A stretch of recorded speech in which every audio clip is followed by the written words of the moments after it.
جس نے تمہیں بنایا ہے وہی تمہیں جوڑ سکتا ہے، اس کی محبت پہ شک نہ کرے، وہ آزمائش میں اکیلا کیسے چھوڑ سکتا ہے؟ اس کے فیصلوں پہ یقین رکھو، وہ تمہارا غلط کیسے سوچ سکتا ہے؟ اس کو تو تمہارا ایک آنسو بھی گوارا نہیں، وہ بھلا تمہارا دل کیسے توڑ سکتا ہے؟ محبت تو اس کی صفت ہے، وہ محبت والوں کو کیسے اکیلا چھوڑ سکتا ہے؟ اس کو تو پسند ہے تمہارا مانگنا، وہ بھلا دعائیں کیسے خالی موڑ سکتا ہے؟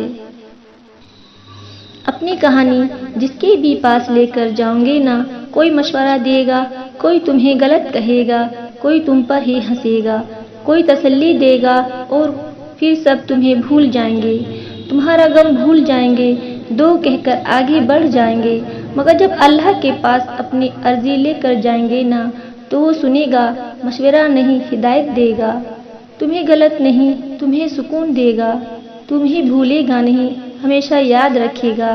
سب بھول جاتے ہیں مگر اللہ یاد رکھتا ہے، اپنے اکیلے پن میں اسے یاد کرو، وہ تمہیں یاد کرے گا۔ اپنا غم کسی سے بیان نہ کر سکو، جب اپنی کیفیت کو خود ہی نہ سمجھ سکو، جب کوشش کر کے تھک جاؤ، ذہن کام کرنا چھوڑ دے، آنسوؤں میں کمی نہ آئے، تمام دن ایک سے گزرنے لگے، تو خود کو تھکانا چھوڑ دو، سوچو کہ گرداب کو جھٹک دو، اپنے آپ کو حالات کے حوالے کر دو، اس ایک ذات کے بھروسے۔ ہمیں بس اللہ سے اپنی عرضی طلب کرنی چاہیے، ہمیں اللہ سے اپنی بات منوانے کا سلیقہ آنا چاہیے۔ ہم اکثر کہتے ہیں دعائیں جیسی بھی مانگی جائے قبول ہوتی ہے، اور یہ سچ بھی ہے، لیکن اگر آپ دعائیں کرنے میں تھوڑی محنت کرو گے تو اللہ آپ سے زیادہ خوش ہوگا۔ اللہ امتحان لیتا ہے، تمہاری صبر کا امتحان، دعاؤں کا امتحان، توکل کا امتحان، تمہارے انتظار کا امتحان، برداشت کا امتحان، اور یہ امتحان سہنا مشکل بھی ہوتا ہے۔ کبھی کبھی ہم تکلیف برداشت نہیں کر پاتے اور اپنی دعاؤں پر توکل کرنا چھوڑ دیتے ہیں، درد سہنا مشکل ہو جاتا ہے، طویل انتظار دل کو تھکا دیتا ہے، مگر اللہ تعالیٰ کا امتحان تکلیف دینے کے لیے نہیں ہوتا۔ غور کرو تو پتہ چلے گا کہ جب تم اس امتحان میں نہیں تھے تب تم اللہ سے اتنا قریب نہیں تھے جتنا اس درد نے تمہیں اللہ کی مجید کر دیا۔ تم دیکھو گے کیسے تمہاری دعائیں خلوص بھر گیا ہے۔ یہ امتحان تمہارے دل دماغ پر پڑی درد کی اس دھند کو آہستہ آہستہ مٹا دے گا، اور شاید یہ راستہ جو اللہ نے بنایا ہو تمہیں اپنی طرف لے کر آنے کا۔ میرے پیارے اللہ، کبھی کبھار نہیں جان پاتی کہ ان مشکل حالات کے پیچھے کیا مصلحت چھپی ہے، لیکن مجھے آپ پر یقین ہے، میں جانتی ہوں کہ آپ مجھے وہ عطا کریں گے جو میرے لیے بہت بہترین ہے، آپ مجھے وہاں سے عطا کریں گے جو میرے وہم میں گمان میں بھی نہیں ہے۔ تنہائی اللہ کے قریب کرتی ہے، لوگوں کو چھوڑ جانے سے گھبرایا نہ کرو، جب ساتھ کوئی نہیں ہو تو دل خود ہی اللہ کی طرف رجوع کرنے لگتا ہے، ہم خود ہی اپنی باتیں اللہ سے شیئر کرنے لگتے ہیں، وہ آنسو جو دن بھر روک کر رکھے ہوتے ہیں رات کو اللہ کو اپنی کہانی سناتے وقت خود ہی بہنے لگتے ہیں، اس لیے خود کو تنہا محسوس مت کیا کرو، اللہ ہے نا، وہی تمہاری تنہائی کا سکون ہے، وہ تمہیں کبھی گرنے نہیں دے گا، وہ تھام لے گا۔